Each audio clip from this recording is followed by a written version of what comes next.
অনেক দিনের শখের একটি এক্সোটিক সবজির গাছে ফলের দেখা পেলাম। সকালে ছাদে এসে খুবই আনন্দে মনটা ভরে উঠল, তাই আপনাদের সাথে তা শেয়ার করলাম। পাতা আমাদের পরিচিত কুমড়োর মতো হলেও ফলটা দেখে অচেনা মনে হচ্ছে, তাই তো? এটি একটি বাটারনাট স্কোয়াশ বা বলতে পারেন বিদেশি কুমড়োর গাছ।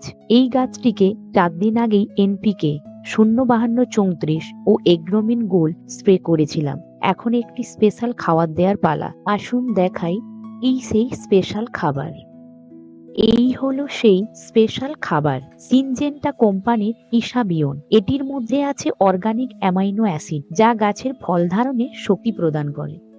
এটি লিকুইড ফরম্যাটে পাওয়া যায়। 1 লিটার জলে 10 থেকে 12 ফোঁটা নিয়ে ভালো করে ঝাঁকিয়ে গোটা গাছে থরলি স্প্রে করে দেব।